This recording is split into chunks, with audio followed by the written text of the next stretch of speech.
Hey guys, yesterday we talked about absolute value equations. Now we're taking it one step further and going the route of absolute value inequalities. So our EQ question is, how can you tell if an absolute value inequality is a conjunction or disjunction, and how does that help in solving the problem?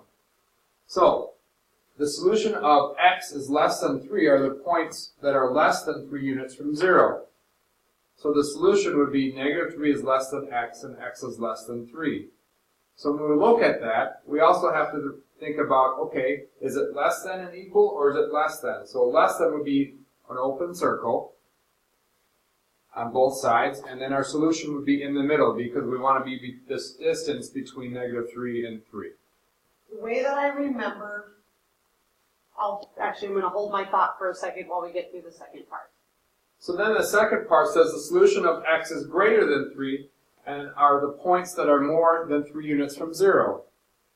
So the solution would read x is less than negative 3 or x is greater than 3. If a is greater than 0 and x is less than a, then x is less than a and x is greater than negative a. If a is greater than 0 and x is greater than a, then x is greater than a or x is less than negative a. So the way I remember it is if you have the absolute value of x with a less than or equal to, I think of it as less than, and that's how I remember that it's and if it's greater than or equal to, then it's grade 4.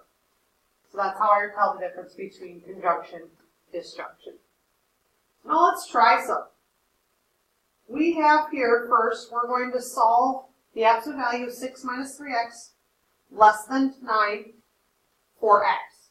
So our first thing we need to do is to write our two inequalities, and I think about it as keep, change, change. Now, that does not refer to this part. This part will always be 6 minus 3x. We will never, ever, ever, ever, ever change any of those signs. But the keep, change, change part refers to the first inequality. We keep the less than 9 as is.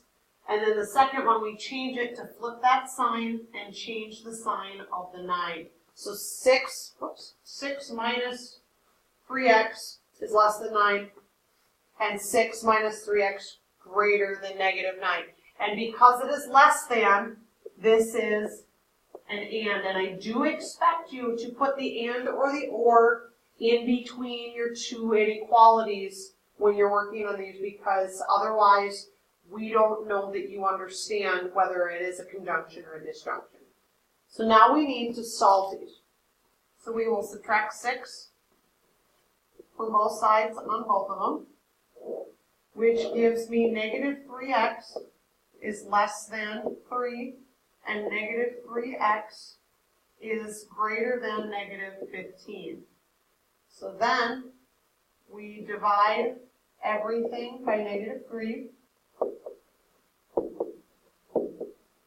and we get x, we got to flip the sign, greater than negative 1, and x less than 5.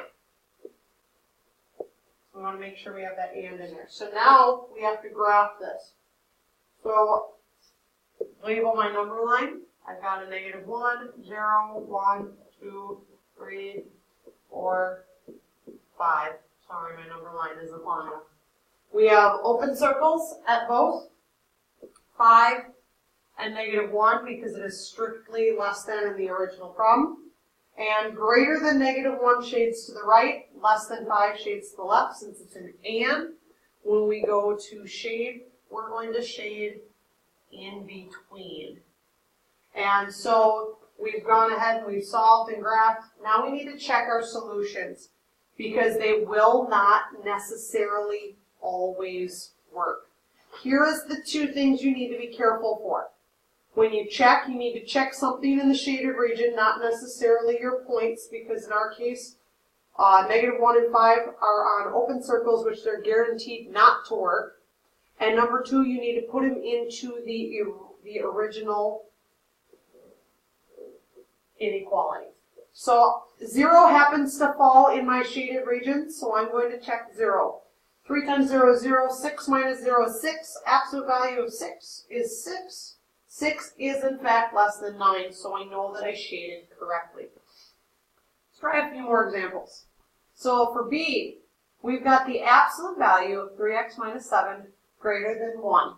So I see greater than, and I know that it's an or. And for some of you, it might be helpful to go through and write ands and ors on all your problems before you even bother starting them. So that means we keep, change. So we have that 3x minus 7 is greater than 1, or 3x minus 7 is less than negative 1. So we start by adding 7 everywhere, and we get 3x greater than 8, or 3x less than 6. Divide everything by 3, and we get that x is greater than 8/3, or x is less than 2. Well, I look at 8/3. I know that 3 goes into 8 twice with 2 left over, so it's 2 2/3. So that means that when I label my number line, I can go 2, 2 1/3, 2 2/3, 3, and 3 1/3. And it's strictly less than and greater than, so that means I'm going to have open circles at 2 and 2 2/3. And then when it comes to shading, it says less than 2 or greater than 2 2/3. And so I've got my shading down. And then when I check, if I check a number smaller than 2, let's check 0. 3 times 0 is 0, minus 7 is negative 7, but the absolute value of negative 7 is positive 7, which is bigger than 1. Put 3 in there. 3 times 3 is 9. 9 minus 7 is 2. Absolute value of 2 is 2, which is bigger than 1. Moving on to example C. Here, hint, we need to divide by 2 first because as we talked about previously, you need to make sure your absolute value is alone before you do any work. So we need to divide both sides by 2, which gives me the absolute value of x plus 10. And that is greater than or equal to 9/2 or 4.5 if you insist upon having it as a mixed number. Then I see that it's greater than, so that's going to be an or. So I know that I'm going to have x plus 10 greater than or equal to 9/2, or x plus 10 less than or equal to negative 9/2. So on all of these, we subtract 10. So I get x greater than or equal to 9/2, or 4.5 minus 10 is negative 5.5. And x less than or equal to negative 9/2, so negative 4.5 minus 10 is negative 14.5. And so got a little bit longer number line this time. So we are going negative. So I'm going to go negative 15 here, negative 13, negative 11, negative 9, negative 7, negative 5. So we have or equal to, so we know we have filled in dots. So we have negative 5.5, and we have negative 14.5. And it says we are bigger than negative 5.5 or smaller than negative 14.5, which means I'm going to be shading to the outsides. And if I check them, if I put in a 0, 0 plus 10 is 10. Absolute value of 10 is 10 times 2 is 20. 20 is in fact bigger than or equal to 9. If I check negative 20, negative 20 plus 10 is negative 10. Absolute value would make it positive. Times 2 would make it 20. Once again, that also works. Now, looking at our last example for today. I know several of you are looking at this one going, oh, negative 6, there's no solution. That works with the equations. It does not work with inequalities the same way. So x plus 3 is absolute value is already by itself, so we'll split them. So x plus 3 greater than or equal to negative 6. It's a greater, so then we're going to use an or. And or x plus 3 is less than or equal to positive 6.